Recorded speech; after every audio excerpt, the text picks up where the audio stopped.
Fellow Geonters, those of us who like our spirituality with a twist.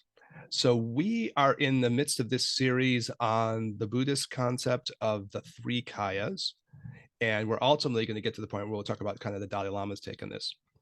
But we wanted to go through and kind of give due justice to the whole idea. And I had like a little self-reflection as I was sort of prepping, my side of the notes for this week on this, Daniel. So I had this feeling like working on these podcasts and really trying to explain these really complicated ideas as best you can, these very, very deep ideas, it forces you obviously to really think about what they truly mean, what they really mean. That's a whole bunch of reallys in a bunch of sentences, but it's really like real. And this has been like, I would say, a blessing of doing this for me, because it's kind of put me in this situation of trying to explain this stuff and think about how to present it. And yeah, I think when you have to try to articulate things in this way to try to make them real for people, it does something to you. And what I started to realize about this, and I'm really curious about your thoughts, is I started to realize that different traditions or systems of thoughts, they all have their own major concepts. So this is kind of like a universal Buddhist concept, right? And probably every Buddhist like approach, school, philosophy, whatever, will have to like address this somehow, right? They all have to talk about this some way or another. It's just really fundamental. Oh, I can see the pooch in the background. Now I'm getting like a view of his backside. And so you start to, you have this realization, and then it's not too surprising then that like these basic fundamental things will mean different things to different people. Right. And I think that's when we started the whole series, why I wanted to begin talking about this whole idea of high and low Christologies, talking about Jesus. It's like a couple episodes back at this point. Yeah. But I wanted to kind of show like there are like really different ways that people think about what that name means when you say it. People think it like means entirely different things. And that's, kind of like a place to start in this for me, and a place to way to start thinking about this. And the more that sinks in, kind of the more, I don't know, the more that affects me in doing this. I realize we're trying to present a whole bunch of different ideas, doing them hopefully do justice, respect, and diligence. Right. And you start to realize, yeah, there's other ways of looking at this. And, you start to want to present those in fair ways, and the depth of that idea that everyone sees the same ideas through different prisms really hits you. Yes. So, yeah. I did have a note in my notes, an anecdote about my son last night. Because we're talking about this, and he said, he's 10 years old, and he basically said, that people think, we were talking about Christianity. I might have started the conversation. Really? By just saying, you mean your 10-year-old son didn't start a philosophical conversation about Christianity? You never know what's going to come out of that dude's mouth. There are all kinds of things that you're That's like, fair. Why is he talking about this? We were out the other day, and he wanted to I'm watching this Jeffrey Dahmer thing on Netflix. Have you watched this at all? My partner watched it, and you're not into it? I'm good. Yeah, it's well done. Sure. I guess it depends on whether or not you're into the genre. It's not graphic exactly. There's not a lot of violence in it. Right. They're tense scenes. Sure. Where you're stuck with this thing. Is this person going to escape or not escape from this, mentally ill lunatic person? Right. It's a little bit more like almost like Tarantino. Like there's long scenes of dialogue that are incredibly tense. Like some Samuel L. Jackson scene from Pulp Fiction or something. What's going to happen with it? It's building and building and building. That someone gets shot at the end or whatever. Right.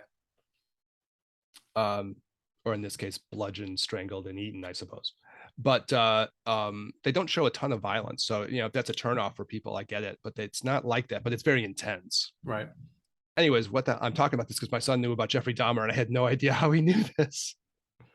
So he's, oh yeah, Jeffrey Dahmer, I know all about him. I was like, what? And he was like, yeah. He started talking about all this stuff. And I was like, why do we even know this? So anyways, you don't know what kids are going to know. That's okay, fair. Yeah, but he was talking about he eventually started talking about Jesus, and he said, that people believe that 2,000 years ago, some guy that they never heard of and they don't know who exists dominates the whole thought of their whole life. He started asking that question. And I was like, and he was being kind of like, that's just stupid. He was taking that attitude. And I kind of came back a little bit more like, well, maybe if you believe that literally, I wouldn't do that. You know what I mean? Right. But to see that there are great things coming from potentially associated with that person or from that tradition around that person, that's not a crazy thing. No, And then he went, you could tell he was kind of like, yeah, I guess so. That's yeah, but you could tell he didn't believe it. So now that'll have to be a follow up conversation. you know, Anyways, I brought it up just because you can see he's wrestling with the idea. I'm trying to say there's different kinds of Jesuses. right. Doesn't mean the same for everybody. No, it doesn't. And what's interesting, actually, when I was in Italy, Yeah, yeah. last week, we got a tour of the Forum, and first of all, it's really amazing. This was after our last conversation, Yeah. but the Romans pre-Christianity were pagan, but they had many beliefs, and what was the interesting part is that like many of their beliefs actually were transported from Egypt. Mm. And so one of the guy mentioned, what our tour guide mentioned, is that like the Roman, or I don't know if it was Greek or Roman, but one of the deities, Apollo, maybe it's probably Greek, right? Yeah, Apollo is a Greek version. Yeah. Yeah. So the Greek version, I don't know if I can remember what the Roman name for that is. I don't know, Just but funny. anyway, so the Greek version Mhm. is Apollo. The Egyptian version is Horus. Mm. The modern version is Jesus. And it's this very Oh, similar. rising and dying God or something like Yeah, that. it's Yeah, correct. the rising and dying God. So, and I had never had all those three things lined up just like that for me, and it was interesting because the tour guide, I thought they would be so pro Roman that they'd be like, oh, this is, like, or they super Christian or super Catholic. Not at all, actually. I don't want to project onto them, but like it almost seemed like they have equal reverence for the pagan practices the pagan beliefs that they had. Oh. Because even when I say the word pagan beliefs, what does it sound like? It sounds almost like, not to us, but maybe to somebody listening, be like, oh, pagan, naughty, naughty.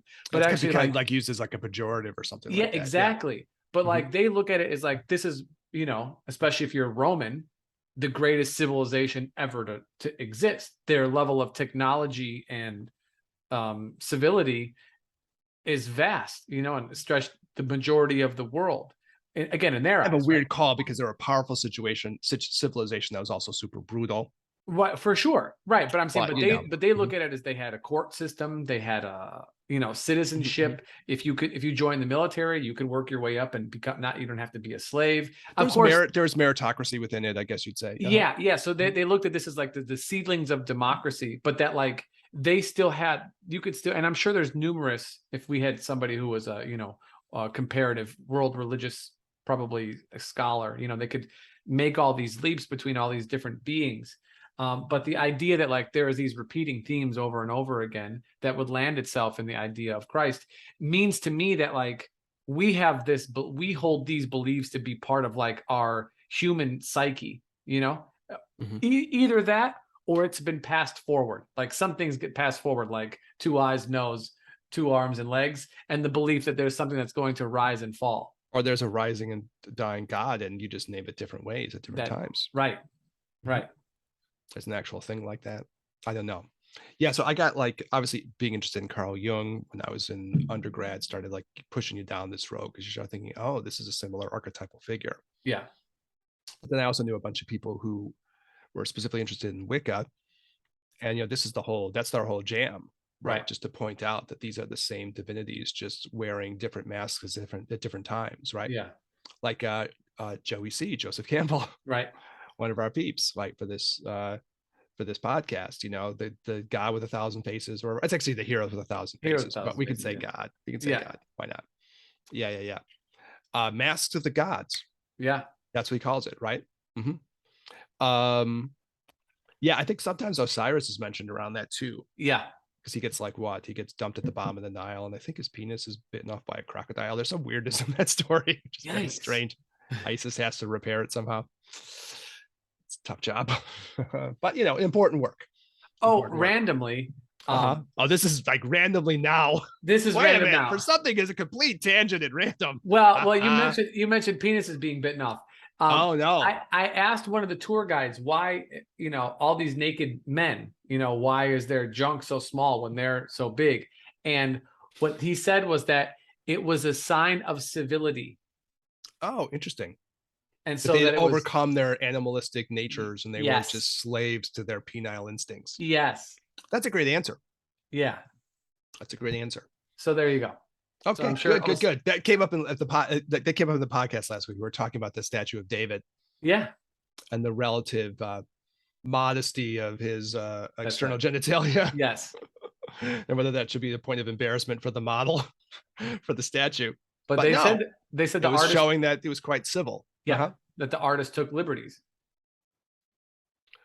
That I, if I was that dude, I'd be pointing that out constantly at every Yeah. But, hey, bro. at every bacchanal I went to for Dionysus. I'd be like, he took liberties, Liberty, lots of artistic liberties. liberties. Yes. Yeah. All right. Okay, good. So this is a very educational podcast, Yeah, right? for sure. We're bringing it home. Education going all different ways. All the way home.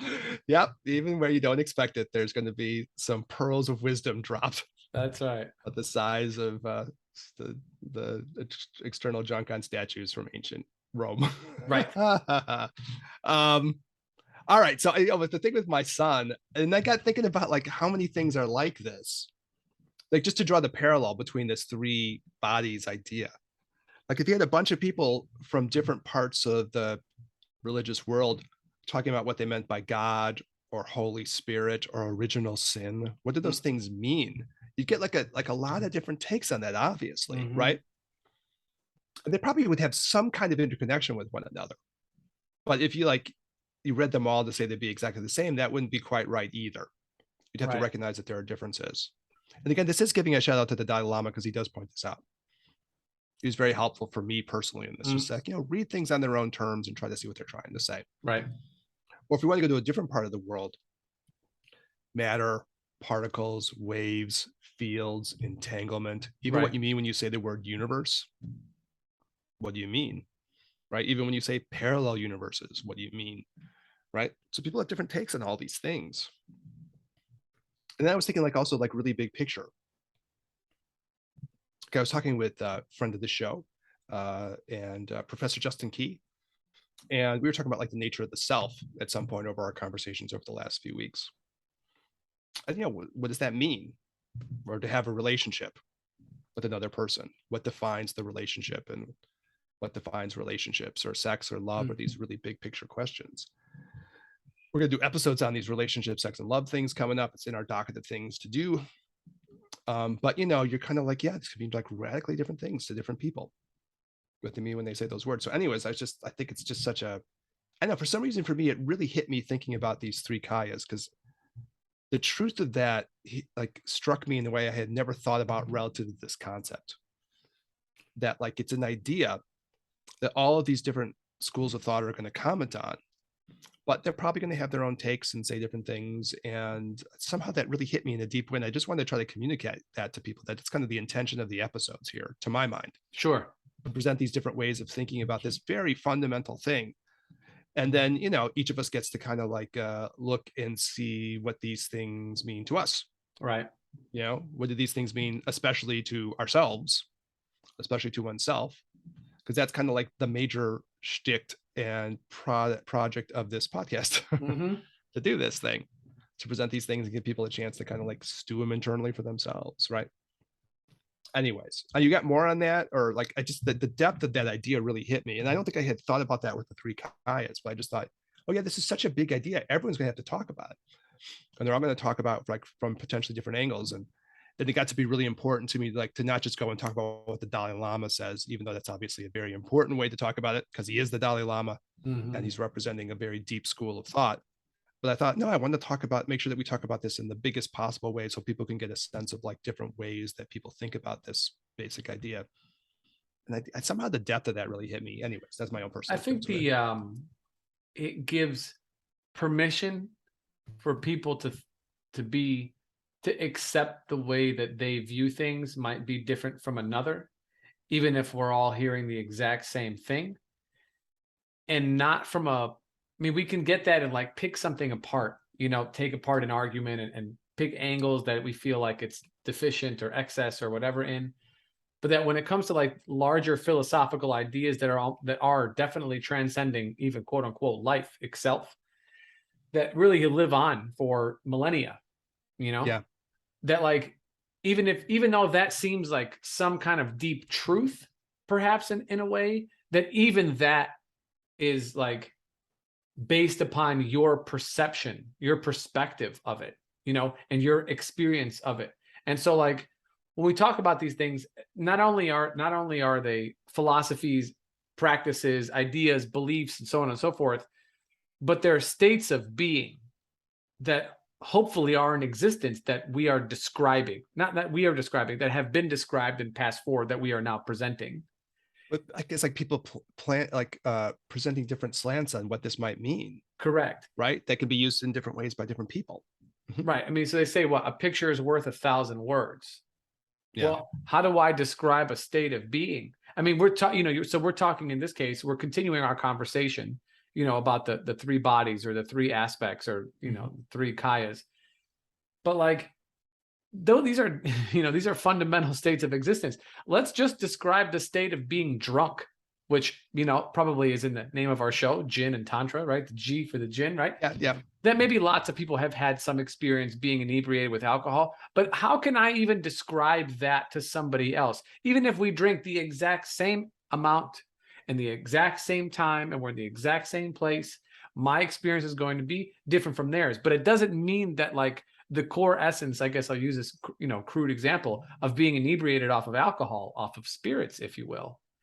There is not still some kind of shared wisdom or experience that could be passed forth and talked about if it has the value of being transcended and maintained over a long period of time, which these teachings have.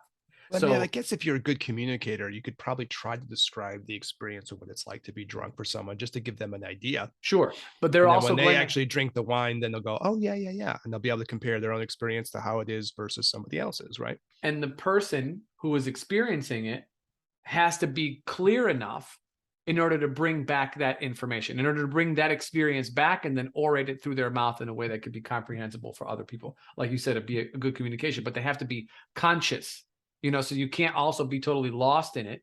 You have to be aware that these things, so somebody experienced this, or somebody's more than likely experienced these states and then passed it forward, and then other people experienced it and continued it. So it's been able to be continued because it had because it has Well, that was kind merit. of the point to my son. Like, you don't have to believe that there was like a Jesus necessarily. Who knows? Right. Maybe you believe that, maybe you don't. Like, to me, believing that whether there's a Buddha or not isn't like a big deal breaker for me No. one way or another. Someone came out and said, oh, this whole Buddha thing was made up. There was never this guy. I'd be like, that's totally fine. But Buddhism still exists because it's like right here, right now. Right. So people have been talking about this for a long time, you know, and that's still a thing, right? Mm-hmm. Mm-hmm. And so we could still be trying to share. You're talking about kind of the experiential aspect of it, which is really important, right? Mm-hmm. And talking about these three kinds. I guess I'm also, because I know we're going to be talking about this, the sixth patriarch of Zen, Yeah. and like it's almost a way of thinking about what these words might mean, that you could use them in a different way. So it's almost like, what do they mean as a tool for Sure. developing yourself as a person? That's another way to think about it, right? Yeah. Yeah. The experiential side, and also like the therapeutic side, you might say. Sure. Like, how do you use this? How do you use these concepts as a therapy? Because that seems to be, for the main dude we're going to talk about today, if we can call him a dude, the sixth patriarch of Zen, Wei Nang. But he seemed like he was a righteous dude. Yeah. Why not? He also might be a completely fictional character. Might never have existed at all. Seems entirely possible that there was never a person like this. But in any case, the ideas live on the same way that junk on the Statue of David has lived on. And we can still comment 2,000 years later on how noble it was that he overcame his animal nature to be able to hit that guy in the head with a rock. That's right. Yes. Okay. So yeah, okay, so it's good. So we're in a lot of the same space with this kind of a thing. Yeah. There's an experiential aspect that people have been trying to communicate, like what you're saying about, not for millennia. Here's an experience we're trying to communicate, and for you coming from a shamanistic perspective, and for me too, coming from a Zen perspective, we want to know, like, okay, describe the experience. Maybe I can try to get some taste of that experience too. Well, not yet, but I won't know when you describe it.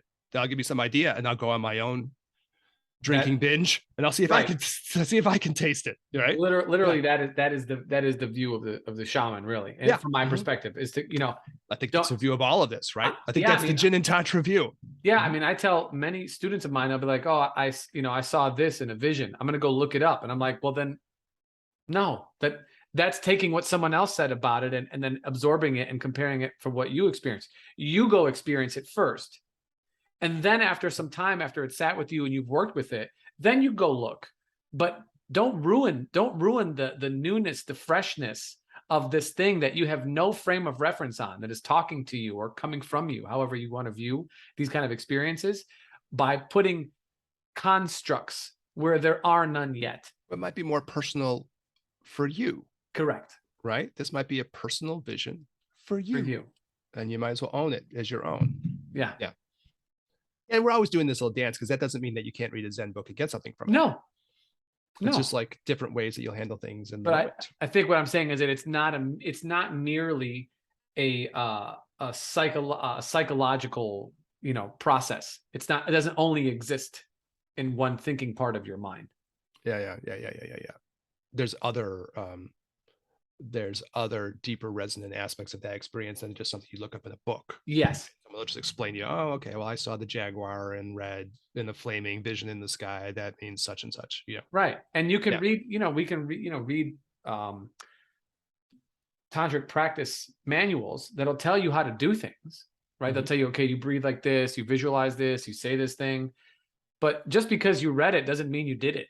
you And know? that's the dance that we're on here because on the one hand, and I think this is true, and like someone like Lama Yeshe will make this point, like just as a person, he'll kind of say like, well, it's great that Tsongkhapa wrote this practice guide because now I have someone else who experienced it that I can kind of like use as Right. someone who's a bit of a guide for me.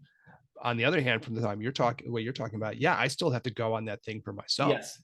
and see what Yes. that feels like. He's a help to me, you know, as the guru coming out of a book, like a book is a guru for you in moments, Yeah. right? Yeah. A teacher. But yeah, you still got to go and like experience this for yourself. You still have to Mm-hmm. drink the wine, right? Mm-hmm. Mm-hmm. Yeah. Mm. All right. So on this three kaya thing, as this is just, I know for some reason this hit me with a particular force just because maybe I hadn't thought about this with the three kayas. Everyone's like using this idea in different ways to try to help people and communicating about in different ways. So it's this quintessential idea everyone's going to talk about. And then, again, for the episodes for me, it just got important to say, okay, let's make sure we do justice to this, do justice to this, and then describe different ways that people think about this. Sure. And then people go out and kind of do whatever you want to do about it. Okay. So I think we'll get back to the Dalai Lama part is what I see to be like kind of the capper to the series when we get to that. That'll probably be the next couple of episodes. Yeah. And we will move on to other subjects. But again, I really want to do the whole thing justice and share other ways of looking at it. And it's kind of a paraphrase, but to me, this thought, if you only know one way of thinking, you don't really know any way of thinking, including your own. I feel there's some truth to that. If you only know one way of thinking, and if you're like partisan in some way, and you can't open yourself up to other ways of thinking, then you probably don't understand anybody else's way of thinking, and you actually don't even understand your own way of thinking because you don't know what other people are going to say about it. Mm-hmm. I know how you feel about that, No, but I feel no, kind of that's all strong about day. that. There was Yeah. there's a I forgot what Power 9 Hot 97 or Power 103 or whatever. There's a radio program in New York called The Breakfast Club. It's DJ Envy, Charlemagne the God, and Angela Yee. They have a very popular morning radio show, and they have on all kinds of people on there. I mean, they've had Kamala Harris to Lil Wayne, whatever, 50 Cent, like all kinds of different people, Yeah. And somebody asked Charlemagne, who's this black radio host from South Carolina, they're like, oh, who are you going to vote for? And he said, free thinkers don't wear hats, meaning a red or blue hat. Yeah. And that just like it summed it up so perfectly for me, because it's true. You want to be able to kind of move back and forth. And if you only have one way of thinking, I'm specifically thinking like Republican, Democrat, conservative, Yeah. but this kind of ideology, which is huge in our country, you're kind of a useless idiot. No offense. I'm not, and we're definitely or a useful idiot for other people. there you go. Yeah. But and we're all about And Yeah, ironically, like we're both wearing hats. I just wanted to point that out. literally. Free So thinkers don't wear hats. Don't wear that's hats. Look, it's unfortunate, you two know. dudes talking wearing Shit. hats. Okay, But damn it. okay, we'll just Let's let call that it a go. cap. We'll call it a cap. Yeah, yeah, yeah. Uh-huh. You know, but like you want to have that freedom to be able to move back and forth without being rigidly bound to one particular thing. And look, I'm a student of tradition, you're a student of tradition. This is not to say that like we can't carry things that have value forth, but I could study every piece of, Vajrayana ideology. I'm still going to have my own thoughts on things, even if that's, the Or school like, that I. some of my most major insights into like things doing Zen were reading things that were like practice manuals written around Hindu Tantra or something. Sure. That's when I had like some of my, or like, I talked about like this in the episode back a bit ago, but like I had a major thing like understanding stuff about Buddha nature, reading things in the Kabbalah, where I was like, oh shit, that's what they're talking about. Do this. Yeah. Give that story, Eric, that you had in the notes. I think it fits here. Oh, we're talking about the sixth patriarch, or Yeah, yeah. oh, well, we're That's gonna definitely tell his tale. Okay, yeah. so That fits here really. It's like a really perfect. yeah, yeah, okay, yeah. So okay, so the purpose of this, like this part of the episode, and I don't know if this will be a different episode when you edit it. I No, guess we'll see. I probably because we're gonna have so much background before and after that I'll just Okay. you know. So anyway, so this is the tale of the sixth patriarch of Zen. Patriarch is kind of a funny word because it obviously has that ominous Yeah. correlation to patriarchy, but it just really means like person in the line or something like that. Right. Teacher or something like that. So anyway, so there's the sixth one in this lineage of people who are all doing Zen, and he's probably one of the most famous Zen characters in all of the Zen literatures. Hui Neng. It's an H, a U, and an I, and then new word Neng. If you want to look him up later on or something like that. So, though I'm sure we'll probably have the name maybe in the podcast or something like that, or in In the the description. notes, yeah. So, anyway, so his backstory is one of like the quintessential Zen stories, and it's a funny one to tell because it's also the story of like the old Matt Damon, Robin Williams movie Good Will Hunting. Mm. So we will get to the Good Will Hunting part when we get to it. I've been meaning to watch that with my son, by the way, talking about my son, because he's really into rom-coms. So I was like, well, this is a classic. We got to watch this. Robin Williams talking about how he missed the home run from Carlton Fisk or something because he Yeah, had to go yeah, meet yeah. his wife outside Fenway Park or whatever. I don't know how it holds up over time. Have you watched it recently, Good Will Hunting? It's been a No, while for me. I mean Did you I've watch seen it ever? yeah, but it's been a minute. Yeah, it's Maybe several minutes even. yeah. That's a long time. That might mean decades. Yeah. Yeah. So same for me, probably. Anyways, I will let you know in the G&T audience if I watch it again how Good Will Hunting stands up for me over time. Well, I like Robin Williams. Right. Yeah, yeah. Well, I mean, Yeah. What's not to like? mm-hmm. So okay, so the primary source for his backstory is this thing called the Platform Sutra. It's one of the main sources of probably the Zen tradition overall. There's always a tale involved with this, and I remember really trying to read it out with a bunch of Russian people at this really late night cafe in Chicago, and I was just had this book with me, and I don't know why I wasn't paying to other people. I think I was just in this very Zen mood, and I was just reading this thing at like 2 o'clock in the morning, trying to figure out what he was saying. So I have a relationship with this book that's gone back a bit for me. It's presented as kind of like a dialogue by this Hui Nang, and we're going to tell his backstory. And doing the prep, and it was interesting just from the question from my son about Jesus. It was like when I read it back in the day, it was just, I thought this was the writing from this guy. But, when you do history, you kind of realize, oh, this book was probably written over years by different people. And, that's always the way these tales are. So is this really not a historically true person? Probably not, but still a great story nonetheless. And don't let the truth ruin a good story. Jin and Tantra mantra and motto. Okay, so this Hui Nang, his father is banished from a government position. You'd imagine probably for some political reasons. That's usually where these Chinese stories go. And then his father dies young, so it's just him and his mom. And now they're in poverty, and to help them support themselves, Hui Nang is selling firewood. So he's just going around schlepping this firewood around. I don't know if they really even say how old he is at this time. But this is what he's doing. So while on his rounds of schlepping this firewood around, he hears someone chanting the Diamond Sutra, which is this really important sutra. Sometimes you do a little short version of it. It's really famous for this whole idea of form is emptiness, emptiness is form, all that kind of language. It's really on this idea of shunyata, which we talked about in podcast episodes here and there. It keeps popping up. But anyways, he hears this sutra being chanted, and then he gets this instant click of understanding. It just goes for him. But he's like, an illiterate, uneducated person, but there's something in the words speak to him. Before Yeah. you, just so we, make sure we give little references, shunyata meaning emptiness or freedom, something like this. Yeah, yeah. And we've had major episodes on this where we talked to Guy Newland about this, who's written Yeah. books on this thing. Yeah. We talked to our beloved Bobby T, Robert Thurman, about this. We have. We'll give you a very, very long, Long-winded, long-winded and detailed and elaborate and colorful and entertaining version of this too. yeah. I actually think Guy Newland's version is also very entertaining too. Mm-hmm. Anyway, so we got some episodes on it. Yeah. Yeah. So we'll keep it, it's going to come up again in this conversation actually. So I think we can double back on it and we can see what Huang Neng seems to think about this thing. Sure. Yeah. So he gets this click of understanding. And so he goes up to the person chanting the sutra and he says, why is this being chanted? Why are you chanting this thing? And it's real common to chant, right? Like a lot of times in Tibetan retreats, it'll be the first thing before teaching. People will chant this, in Tibetan, or for years I was actually chanting this sort of in a, like you chant it in English, though English isn't a great chanting language. So I was chanting and, to get the rhythm of the words, you just kind of chant it in more close to the original language.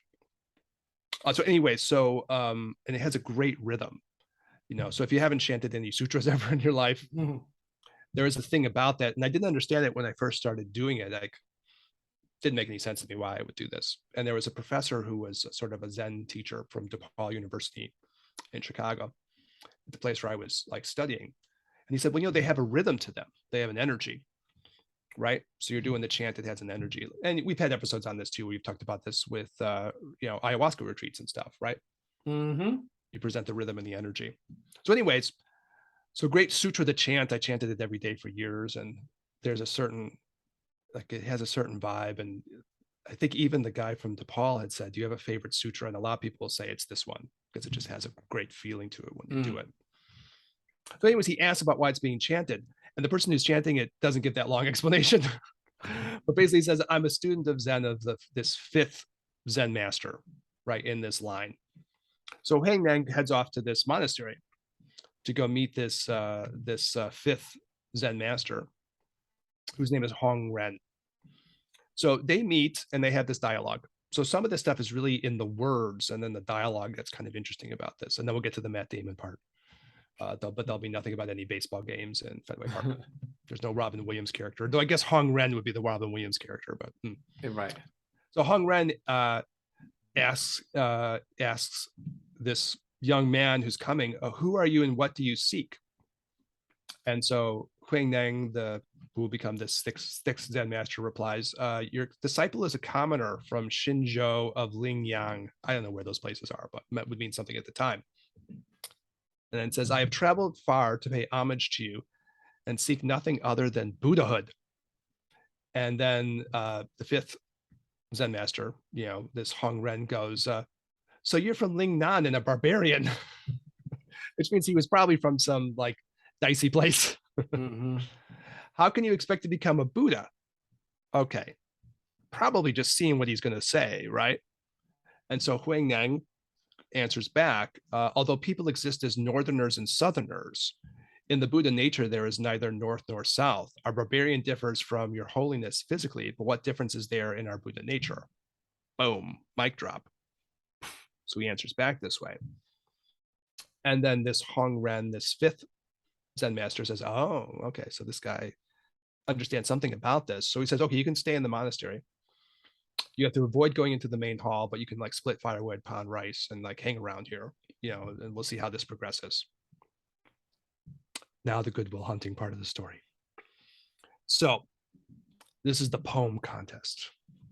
So 8 months go by, and then this Zen master, the fifth patriarch or the fifth Zen master, asks his students to present their understanding so he can pass on his mantle on to whoever's going to be the next person in the line.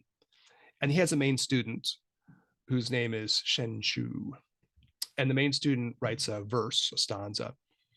But I guess in the way it's presented, he's too nervous to present it directly. So he writes it on the wall, which is the Goodwill Hunting part, because the problem's on the wall, right? at Goodwill Hunting. So the verse he writes goes like this: the body is the Bodhi tree. The mind is like a bright mirror's stand. At all times we must strive to polish it and must not let dust collect. One take. 2 days later, this Huang Neng hears this verse being chanted by some people out in the courtyard of the monastery or something like that. And he goes, So he asks to be led to the verse, saying he can pay homage, so he can pay homage to it on the wall where it's written. But that doesn't seem to be his true intention. Because when he gets there, instead, he asks someone else, because he's personally illiterate, he asks someone else to write a counter verse of his own on the wall, which goes like this: Bodhi originally has no tree. The mirror has no stand. The Buddha nature is always clear and pure. Where's there room for dust? Question mark. So he writes this contrasting verse. And when you get to that, when you can really see he's emphasizing this idea of what we were talking about, shunyata, he's saying something else, right? So the one guy says something about practice, which isn't Right. bad. Right. But his verse is more about like, kind of like more like deeper truth or something, So they have these like comparing, contrasting verses written on the wall. The one guy's saying, well, keep clearing off the dust. Is that wrong? It's not wrong. But obviously the sixth patriarch comes back and presents this like very deep, more like commentary on like maybe the deeper truth of things and the deeper ground of being of things or something like that. So it's an interesting kind of like way these two verses are presented. And there's kind of different versions, like even historically, but I kind of like this one. I think this is even the original one for the oldest versions of this. So I wanted to share that one, and it seems to speak the most clearly to me, So, yeah. This, I want to say, those two statements without each other are not as impactful. Yes. Do you know what I'm saying? And there's lots of commentary around this too. Like, what exactly does this mean, these two verses? And so like kind of like complementary. They are absolutely common, because if you have a question without reference to what it's questioning, then it doesn't fit. And to me, this is kind of like maybe a historical emanation of the Diamond Sutra itself. Form is emptiness.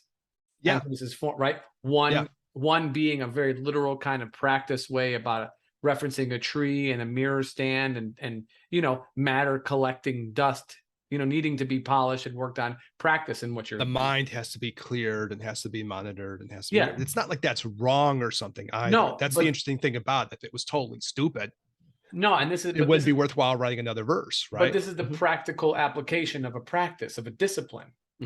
That's like the nitty gritty. But the other side of that is that like the nature of existence itself is without any of those things and cannot collect dust, because it is not in matter in the way that a tree or a nightstand or a mirror might be. And maybe in some ways everything is just the pure ground of being anyways, which is going to be kind of his slant. Yeah. Because he has a deep idea of what he's trying to say here in the second set of verse. But they are complementary, right? Yeah. There's no doubt. And you're right. The second one wouldn't even make any sense if the guy hadn't written the first one. No. And I think if you want to be a little like Dalai Lama about this, the one seems to have something a little bit more to do with conventional truth. Sure. Right. Yeah. And the other one has to do with more like ultimate truth. Ultimate truth, right. You can kind of throw those words on that or something and say, okay, the one guy's writing from like a practice point of view, like what you were saying. But it means they have a practice and a discipline and refine yourself. And the other one's talking more about like a kind of a deeper epiphanous realization or something. This is like, I mean, I think you like are hitting on a really important point in this, and there's like lots of discussion around this. I don't know if I'm putting words in his mouth, but there's this really famous. Let me text him. Hold on. Well, you have to text him in the Bardo and beyond, because it's Shunryu Suzuki. Okay. So he has departed this mortal coil. But like he wrote this book called Zen Mind and Beginner's Mind. Right. You ever read that one ever, Daniel? Yeah, Is that of course. Part of okay. Of course. So yeah, I don't know. We all read a lot of stuff. It's hard to say which particular ones. Either one of us. That's like, Zen Mind, Beginner Mind is like a kind of a must read, I think, for. That one meant a lot to me. For anybody who is like on the kind of like spiritual path of an Eastern philosophical, flavor, that one is on the short list, like the very, Yeah. very short list. Whether you're Zen or not Zen doesn't matter. Whether you're Buddhist or non-Buddhist, it doesn't really I know, matter. yeah, I don't think it matters for that book. I think he's making points that are a little bit beyond that. Yeah, And yeah. he's very like playful in his language too. Like it's very craftily spoken. Mm-hmm. It's a playful and interesting use of language. Yeah, Hmm. he's coming from a very deep place. You can Hmm. tell. I mean, with just the way that he uses language, it's So he's like a major person in this Zen school called the Soto school. We've had some conversations about this in previous podcasts too. We did a sure. little bit on Zen, and they're very practice oriented. Mm, So his slant on this is a little bit like, I don't even know. These two verses both have a certain kind of truth to them. And he says, if I'm remembering correctly, I think he even says like, this verse from Hui Neng, it's good, but it's, it's even one-sided or something if you don't sure. have the other side. Yeah. Yeah, so anyways, Zen Mind, Beginner's Mind, give it a read. I was reading it on the Rock Island train line from Chicago out to my parents. That's my story. I picked it up actually in the bookstore of the train station for some fucking weird reason. And it changed my life. So good book karma. Anyway, so this is the thing, but I mean, you could see what happens with the Huang Nang verse. He's talking about like an epiphanous realization here or something, Sure. right? Yeah. Okay, so you can kind of imagine where this story is going to go if you've seen Good Will Hunting. Sixth patriarch is considered to be more correct in this version of the story, and so Hung Ren, the fifth person in the line, passes his mantle on to the sixth, and then you get the escape story, because there's this realization like people aren't going to accept that he's passing on his mantle to some dude who is just like working in the kitchen pounding the rice and like delivering the wood. So people will judge him. Right. Right. So that actually comes up in the story in kind of an interesting way too. He's a barbarian, the same way Goodwill Hunting is like from like what's that neighborhood in Boston where he's supposed to be from? I forget the name of it. Can't remember. Shit, it'll hit me later. Anyways, he's like a barbarian or something and an uneducated person, but he obviously has the understanding. So Hung Ren passes this on, and he basically says that you have to run now because people are going to like not accept this. And then in sort of a symbolic part of the story, our Robin Williams character, the fifth, rows the sixth guy across the bank of the river so he can start having his run. And Hui Nang, the hero of our story, realizes, oh, this is symbolic too, because there's always these stories in Buddhism about getting to the other side of the river. Mm-hmm. Get to the other side of the river, get to the other side of the river, right? And it's like, if you get the gist in this is like a little, deeper dive into Buddhist symbolism or something, because when you get deeper into things, you realize there's always these little subtle points being made. But there's a whole thing in Zen where they say, if you have a boat and you're trying to cross a river, once you get to the other side of the river, like you don't just keep carrying the boat. You leave the boat sit there because now you don't need the boat anymore, right? You've gotten to the other side of the river, meaning that like things are tools to Right. go and accomplish something, and then you can drop them, and that's okay, right? You're not supposed to like hold on to the tool. Once you're Mm-hmm. done, you can leave the tool there, Right. and maybe someone else will take it over to the river too, or take it across the river for themselves or something. So anyways, like Huang then goes, oh yeah, he kind of gets like this is a symbolic action that's just happened here.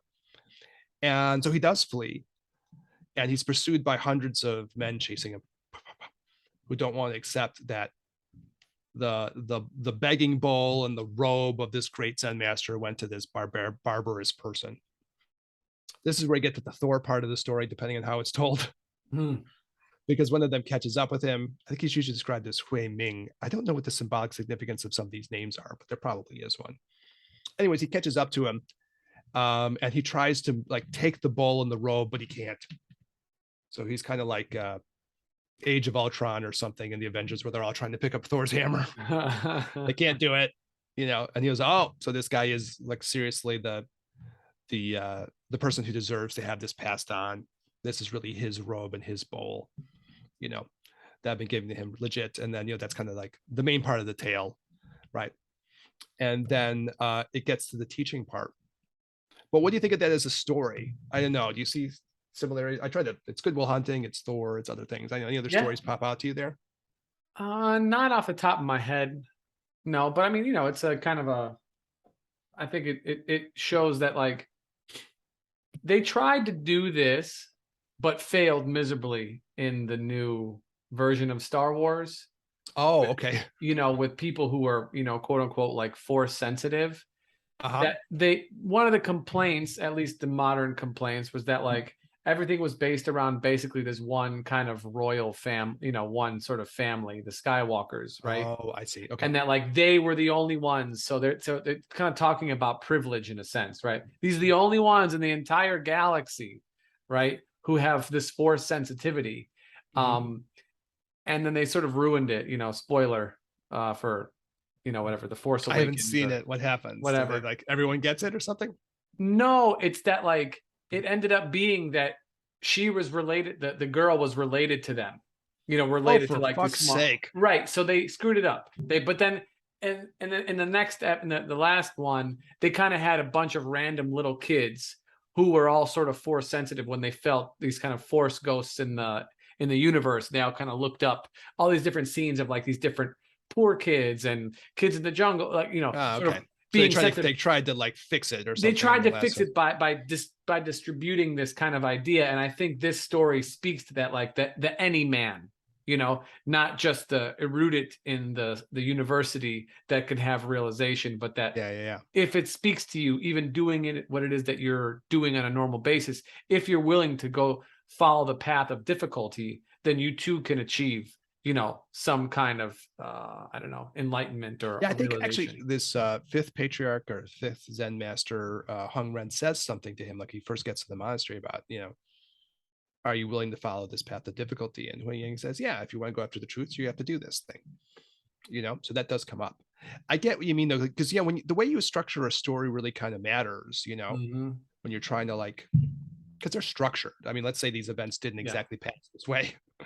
You're telling a tale to kind of like impact people, and yeah, part of it is yeah, he's from a barbarous part of the country. He's poor, Hmm. and like, but he could still break through just as much as anyone else because he has the same core Correct.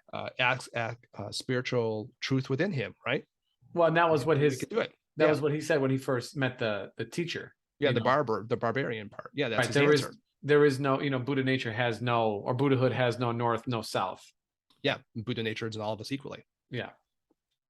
So that's an important point. And you probably could say, well, this is probably important because things come from India and the China, and Chinese have to say we can get it too. They could look at it that way too. But Sure. there's a personal side to this, which is kind of meaningful. Hmm. Everybody has this thing, so the story is communicating that. And you're right, you don't have to be like university educated or something like that or whatever, right? You can come from all kinds of different directions, right? And find Hmm. your way through. Sometimes, and then they say like it's a narrow gate, but you can get there from like a gazillion different angles or something, Mm. right? That's kind of a nice Zen metaphor for that kind of thing too. Well, and it's interesting because, like, as we're talking about this and we're talking about like different perspectives on reality and like, my view on things as I understand it, like when you write a story, the hope is that many people will read it. But the truth is only one person is going to read it at a time. So you're really only writing the story for one person. Your mic is muted still. That There was is a a truth in I'm sure looking that that way of I'm things. sure that was genius. It couldn't even be said audibly for the world to. Yeah, no, the archons of just cut my little pearl of wisdom because it would That's have it. been like too powerful to be carried out by waves throughout all the galaxy. All Hmm. those little Star Wars kids and all the other planets would start seeing force ghosts everywhere if my words could just find their way out. Yeah, so yeah, no, there's a truth in it. Like, I mean, you're trying to like now we're doing a podcast, and you're trying to like connect to a bunch of different people, but you have to acknowledge each person's going to get their own slant on it. Right. And I mean, Yeah. like one person is listening to this, and then another one person is listening to this, and then another one, even if it's broadcast on a megaphone for thousands of people standing it, it's only going into it's one continuous kind of thing at a time. This is like a rare point of controversy in our episodes, but I do think that that's how I think about people overall. I think no matter where you're from, no matter what part of the world that you're from, no matter what subpopulation you're from, I think in the end, each person is an individual being. I think it has to be that way, Mm-hmm. and everyone has to go through and have their own story and come to their own conclusions, no matter where you're starting up, from the north or from the south. Mm-hmm. Buddha nature is the same in all of us. So I don't know. I don't know where our culture is on this question now. Mm. but that's how I think about it. And I guess, I'll never be able to think about it deep down. I'll never be able to think about it any other way, even though, of course, there are people from the north and people from the south and people from all over the place. Mm-hmm. It doesn't minimize their differences at all. No. In some ways, each of us is an individual, no matter where we're from, who will ultimately have to come to like discover our own truths. Yeah. All right. So, okay, so we did the escape story. So that gets us to I think, like the major parts of the thing. And then by the end, Huang Ning is the hero of this story, and he does this Platform Sutra thing. And we're going to be kind of trying to draw on the Platform Sutra to talk a little bit about the three bodies, which is kind of our closing part of this episode. But I wanted to spend some time talking about it, especially, I think, because he presents it kind of in a different way that might be funnily more practical or something. Oh, Daniel, I realized I screwed something up. Okay, give me 1 second. I'm gonna have to go off camera and off mic for 1 second. All right. Well, let me do this thing. We pause it. Okay, We'll be pause. back. We'll be back. Yeah. We're back. Ah. I realized I wasn't as incompetent as I thought, because the thing I wanted was actually right here. So, Isn't that the metaphor for life, Eric? yes. So it was always there the whole time. That's right. It's also the part of every rom-com. Good Will Hunting has to realize in the end that she Irish or English chick was his true heart's desire just from the beginning. What was the name? Oh, Minnie Driver. Ha! I came up with the actress's name. All right. So what does Hui Neng have to do with our subject matter of this series? Like, after we told his amazing backstory, this idea of these three bodies. Okay. So we'll try to take a little shot here to try to explain the three bodies according to Hui Neng. As I say in the show notes, no challenge there at all. That should be like super easy. No, not easy, but we'll try. Okay, so here's what he says. If you can remember, we have these three different kind of levels in this: Dharmakaya, Sambhogakaya, and Nirmanakaya. And again, there's different ways of describing this. The most subtle aspect of this is supposed to be this Dharmakaya idea. So here's sort of Hui Neng's take. He kind of says this Dharmakaya, which sometimes is like translated as truth body, spirit body, reality body, people will do this in different ways, is itself pure, tranquil, perhaps blissful, all on its own. And so it could be seen as kind of like the Buddha nature inside all of us is like this. We have a part of ourselves that's just like that. And when we tap into that, it's a very powerful experience, right? It probably has to do with that metaphor of the glass, where all the little sediment in the glass settles. You can see the pure water or something hidden behind. So it could be the deepest parts of all of our natures. But it's also pretty clear in Hui Yang that he's saying that everything around us, all the dharmas, in this case meaning phenomena, are also this same thing. So in a way, everything is Buddha nature that we see. And this is the ground or the nature of being itself. And then we can kind of understand that our deepest self nature is therefore identical with everything, entwined with everything. So that's the Dharmakaya idea from the point of view of Hui Neng, which we've seen this idea before, right? We've been talking about this for a few episodes, and this is kind of this idea. I wanted to avoid like our deepest self nature is one with everything, because I wanted to avoid like the old terrible hot dog vendor joke. What did Buddha say to the hot dog vendor? Make me one with everything. But I wanted to avoid that, because that sounds corny. When you say make me one with everything. And actually what Hui Neng is saying is that like even that joke wouldn't be right, because we already are that. There's a part of ourselves that is transcendent in that way and has that quality to it. So he's saying that thing. What do you think of that idea, Daniel, so far? So far, so good. So far, so good. All right. So that's the deep idea that he's trying to point out. And I think that's the idea even in the verses. You already have this part of yourself that's this. So it's not a question of like scrubbing the mirror exactly to find the thing that you already have, right? And sometimes you'll get this in Zen stories. Someone will be like scrubbing something clean, and the idea would be like you could scrub that forever, but it doesn't matter because it's already intrinsically clean. Mm-hmm. Your scrubbing doesn't matter. That's a little bit what's happening in some of those verses. He's trying to make that point. This right? is what I tell my dentist. You can scrub forever. But it's already inherently Dr. clean. Feldman, you let that the like, yeah, it's already clean. It's intrinsically clean. I'm good. I'll see you in 20 years, bro. But see, that ignores conventional truth. I'm moving Yeah, on to ultimate truths now.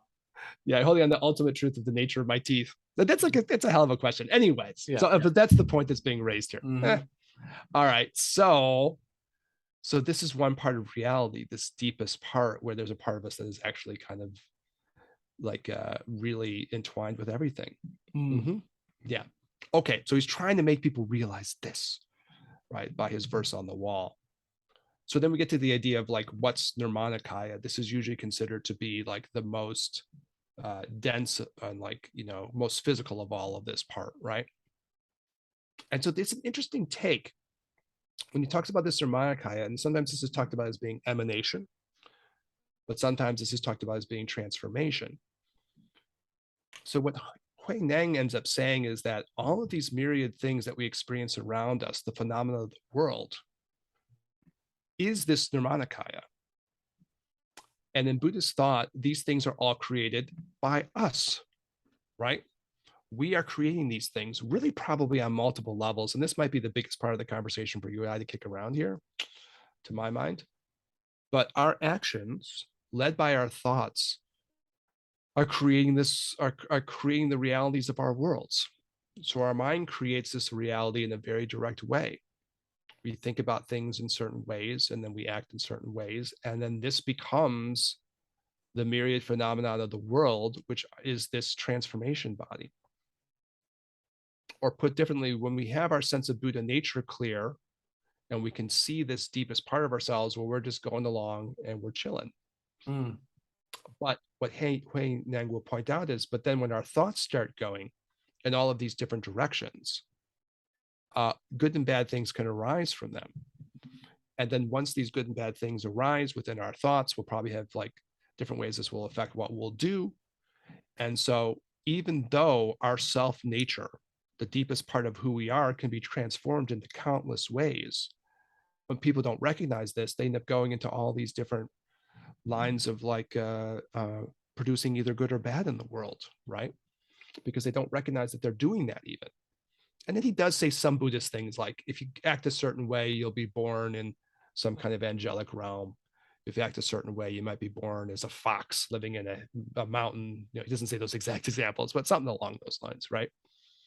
But it's our own mind, our own thoughts, and our own actions that are kind of doing this. We're transforming things around us.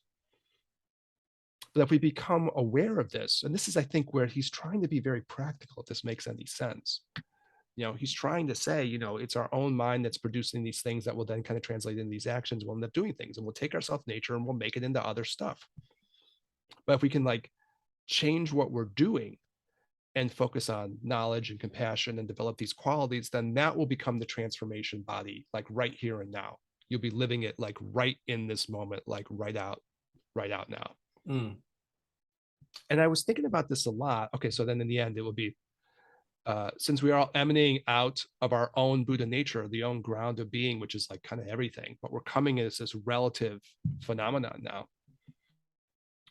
We're in this funny position because from the spiritual body, the Dharmakaya, when thoughts of various types arise, this will naturally become this transformation body if we direct it in that way towards things like love, compassion, wisdom, and knowledge. We're making a transformation body now, which is why I thought this might be useful for people to slant on it. What do you think? This is Yes. Hui Nang's point. No, We're I doing mean, it now, right? We have this yeah. transcendent part of who we are, what we're thinking, how we're doing, how we're acting now. The universe that we're creating through our actions is the transformation world that we're creating. So When we recognize that, we can make something of that. I forgot who I heard this from.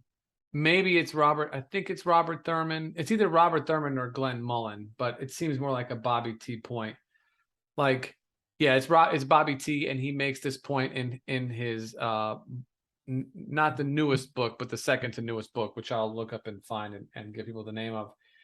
But he says that like your practice is your performance. This is a very particular attitude. Mm-hmm. You know, Yeah. and that like that is it. So when you practice being compassionate, therefore you are being compassionate, and that then is that is the transformation. So that is itself, and it's a really, I mean, it's a very practical way of looking at things. But when it comes to something like this, I don't know how else to bring it down into the ground. I think it grounds it in a really interesting way. Like it makes it grounded and kind of real, you Oh, know. the book that he talks about this is The Infinite Life.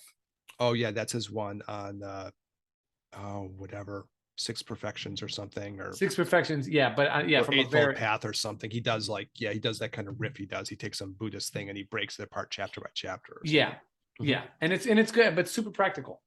But there's a part of Zen where they talk that way. Like I can remember there was, and I think maybe I mentioned this like little anecdote at another time, but there was like one of the Zen students was this woman named Lori, and she and her husband had started doing this at the same time, and it turned out she was just really gifted in Zen, and he got discouraged, and we never saw him again. Actually, I don't even think I ever met him, but that was sort of the backstory, like to them as a couple. But she kept like kind of chipping away, and she was a very like nice person. I would sometimes be at the longer retreats with her. She wouldn't necessarily come every week or something.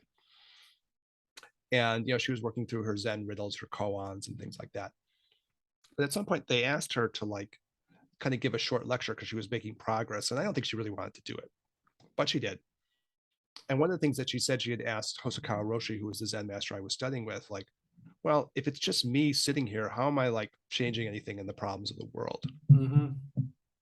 And his answer to her was very much of this Platform Sutra kind of a way, where he was saying, we're all energetically intertwined. Right. And actually, from this point of view, if you really believe it, we are all like kind of quantumly entangled everywhere. And the deepest part of who you are is everywhere all the time. And so when you kind of make that vibe and go, you are having an impact like on this more subtle level, like all the time. And that's how Zen is supposed to work. And then each individual being, per what the Platform Sutra is going to talk about, will find their own way to their own enlightenment, Mm. right? But you're sending out the transmissions of this constantly, right? Just because you're connected with everything. And the power of your own mind experience doing this is like kind of transmitting everywhere all the time, you know? So it doesn't take, I don't know. Okay, so there's a couple ways to think about this then. I'd like to kick this around a little bit and see what we think about it. But as I was thinking about going in, I thought, okay, there's some part that's like really down to earth about this, which is just like, yeah, how you think about things and what you do with your life is going to be just immediately impactful. Like there's that level of ground level reality, right? Hmm. If your thoughts are limited and narrow, then you'll probably produce limited and narrow results, Right. right? If your thoughts are, yeah, one-sided and confused, or and so on, right? So there's a kind of like an immediate thing, and that's like on some level kind of obviously true. We all participate in this world and in this society, and if our thoughts are like, "Ugh," then we're adding to this, "Ugh," Hmm. right? So there's that level of reality that's definitely there. And if we clarify this, then what we're going to be bringing out into the world and to people is just going to be different, presumably, hopefully better, right? Um, and then this keeps getting more subtle because then you could say, yeah, I'm also like karmically creating things as I go forward. So he's pointing out if you create the karma to be born as like some kind of like a jealous god, when you look at the Buddhist cosmos, then you'll create that. Mm. If you create to be born as some kind of like hostile figure within some nasty realm of reality, then you'll be that way too. You're Right. making this happen, right? Through your own actions and mind, especially. And then, ultimately you get to this really big picture level, which is like there's a part of you that's like transcendent and everywhere all the time. And if you can like get hold of that, then of course you're like really transforming things in this deep way, right? Hmm.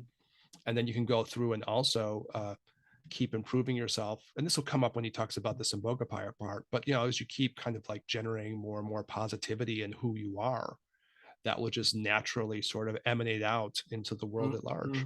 Hmm. Hmm. So I know I see this kind of like multiple levels. Does that make sense to you? Yeah, no, totally. Yeah, yeah, yeah. But maybe like I don't know. I was trying to think. Yeah, like for people who want to hear like I don't know maybe a more practical version of this, even though some of it sounds like kind of esoteric, and we're trying to talk on multiple levels. There's obviously part of this that is like very like down to earth and kind of practical way of using this concept.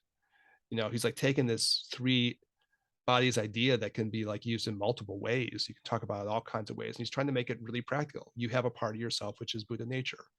Then you have the part of yourself that's acting in the world, right? Mhm. And creating the world around you immediately through your actions, which is true, Mhm. you Mhm. know? And you can become empowered to do stuff with this if you just recognize this, and then you can kind of help other people. Hmm. Okay, I'll do the closer on the Sambhogakaya part. I Yeah. wanted to just read this part from the Platform Sutra. So let me give this a tumble.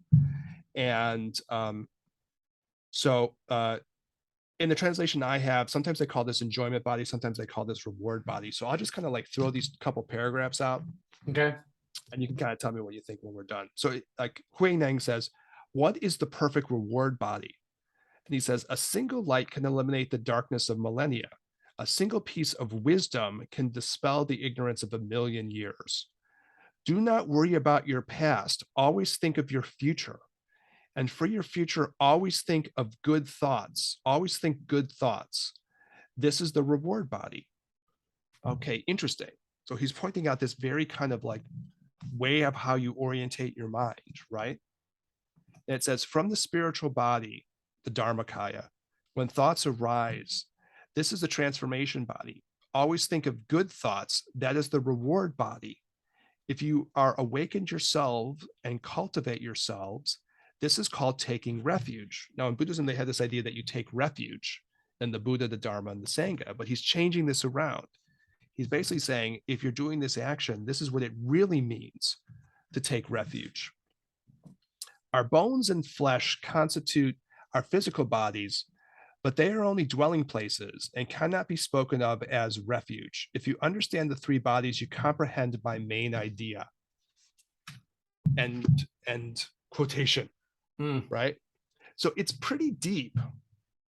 So what he ends up saying about this enjoyment body is if you generate these positive states of mind, always think good thoughts, that will create this energy of reward,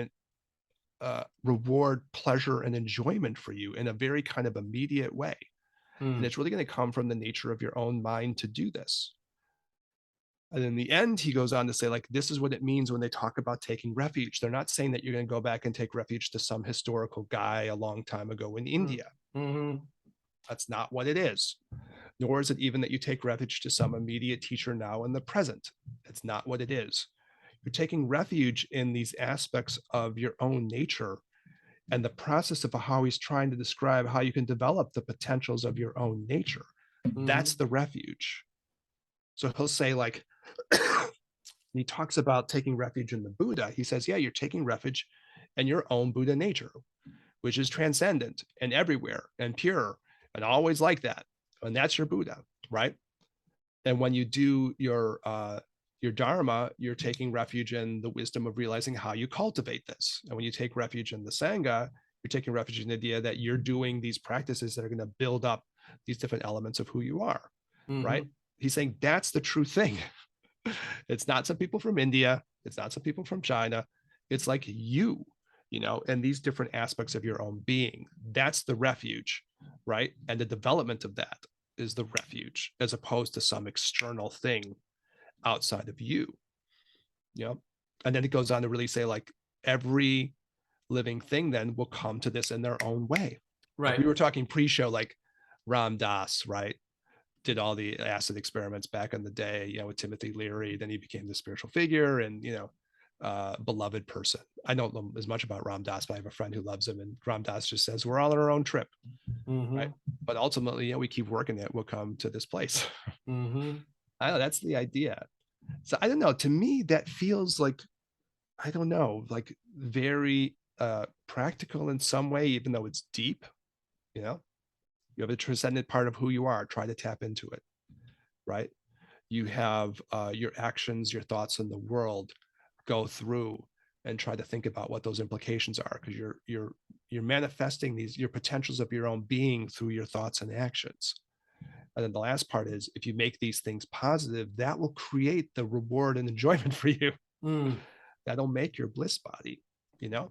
And I thought, okay, that is like just a certain way of using that tool, which is very Chinese, to be honest. Mm-hmm. The doctor I stayed with from China, he would like do his style of qigong, and I have some episodes on this I recorded back in the day that I've never really put up as like little solo things, but I'll probably do that under our little shot of spirit thing, which we never seem like we really do, and we really should. But in any case, I have these things, and he was like always trying to get people to think positive thoughts. And when I was writing my part of these notes up, I was like, yeah, that's a little bit what Wei Nang is talking about. If you just get yourself into this positive frame, then you're creating your own reward body. You're creating your own bliss body. You're building it up inside of you in a way that no one can really take away it from you, Mm-hmm. because it's your own creation. Mm-hmm. No external thing can stop that.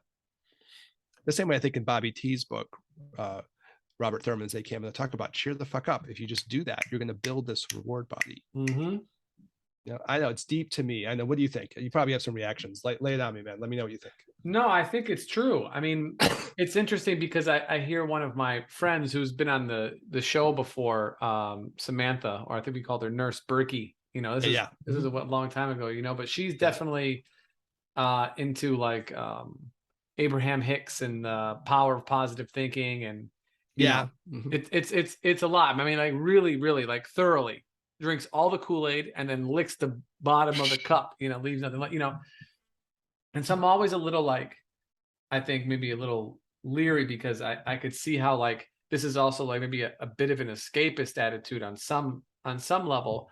But then on the other hand, maybe that's not good for like 10 or 15% of the situations. And I could certainly look and find and pick out those things that like where it doesn't perfectly fit. But then everything else, it always is a good practice, I suppose like he's trying to talk about something about the nature of reality. He's trying to say this is how it is. Not like The Secret or something. Right. If No, I no, just right. have like positive thoughts about like getting like a new Mercedes Benz, I'll get a new Mercedes Benz. Correct. He's not saying that. No. But it's You know what I mean? it's in It's the not nature. that. It's in the nature of being. Yeah. Right, that like your own, because our minds are processing and generating constantly. But if you are transforming them, right, you're in the transformation body towards the positive, Yeah. then that is going to then trickle back down on yourself, right, in your own mind, in your own actions, in your own And who you are as a being, it will yeah. create who you are. You're And then creating who you are. you will emanate that into the world. Yeah. And that will be your actions of compassion, love, and wisdom. Correct. He's trying to say will naturally happen. As Don Juan would say, you are the way you tell yourself you are. Yeah, something like, well, that's what he's trying to get people to recognize. He's trying to get people to recognize, like, okay, we have this transcendent part of who we are, which is the like kind of the true spiritual power source, and how we're like entwined with all reality and all that stuff. We have this part of ourselves, and yet we also are creating these other parts too, right? Which is probably the other part of the verse, shine the mirror, right? But you shine the mirror with the context of like, oh yeah, I have this transcendent blissful part of myself, and yet I'm also working through in a very concrete way on the relative reality scale. Ultimate reality in this thing is I have this transcendent part of myself, right? That's infused with reality overall.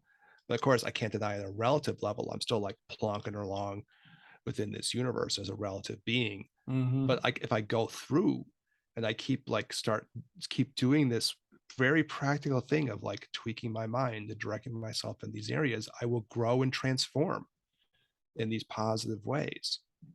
And then the trippy part is that will also build up this Sambhoga Gaya part too, because that will naturally create reward, enjoyment, and pleasure within me as I get myself going in that direction. And all this stuff isn't like, it's all entwined, but it ends up creating like, I don't know. I don't think it's just the power of now. No. He's saying something deeper than that. He's trying to say like, this is how reality actually works. Right. This is what I'm trying to tell you in this Platform Sutra. If you want to know how it works like this. There's a transcendent part of yourself, there's a relative part of yourself. If you work on these relative parts of yourself, you're going to build the transformation and Sambhogakaya parts of yourself. It's just Mm. going to happen Hmm. naturally out of this process of recognizing these different aspects. I know, I hope it sounds practical to people. What do you think? Does it sound practical or no? I mean, we're talking about internal transformation, which is what we always talk about. Yeah, yeah, yeah, So yeah. this is just built on. It's like everything gets always wrapped up perfectly in the end, right? That's how this works. And That's so how you know it's the end. we talked about this from the very beginning of our conversation. We talked about different takes on reality, right? Yeah. Different perspectives and the importance of having your own perspective and however you're going to cultivate that. And so as we come into kind of like the end piece here, what we have done is we've taken one perspective from Hui Ning, the sixth Great Zen patriarch, master. Great Zen right? master. Great Zen master, sixth patriarch of Zen, and taken his perspective on the three bodies or the three aspects and presented it in a way that is emblematic of of the exact lesson that we were trying to hit from the very beginning. Well, let me okay, so sometimes the words hit you as we're talking, right? So he's taking this tool of the three kayas, right? And we'll look at this as we go further, and you certainly could talk about something external. There's this Buddha that has this like karmic, cosmic reality, and then he has all these different levels and so on. Right, right. Right? You could talk about it that way. But Hui Nang is grabbing these tools and he's saying, no, I'm going to show you a different way of thinking about this that is inside of you. You have this inner aspect of yourself. It's not some external Buddha. It's you. You have this. And then you have the ability then to work with the relative parts of your mind to transform them. You can do that. Right. And that's what we mean by Nirmanakaya. This transcendent part of you, that's what we mean by Dharmakaya. This part that you work on yourself and change yourself as you manifest in the world, that's what we mean by Nirmanakaya. And then the part that you'll feel the enjoyment and reward of your own pleasure and the helping of other people, that's your Sambhogakaya. He's made it into something different. He took that tool and he flipped it and he made it something for people to have inside themselves. I think that's powerful to me. Oh, That yeah. makes any sense. He's made it like this is a therapeutic tool for you, not something to look at outside of yourself. This is a truth about your own nature, your own reality. And this is how you grab this truth and you start to run with it to change what you're doing. I think that's what I'm trying to get across of this. Yeah, yeah, yeah. And I think that's that's right. interesting. He grabbed the tool and he used it in a different way. He turned it in a different direction. But what's interesting is that like he totally stole from the other dude because this is totally about dusting off one's mirror. I think the point he's trying to make there is if you don't recognize the big part, then the other Sure. part doesn't. Right, right. The relative. You gotta see the.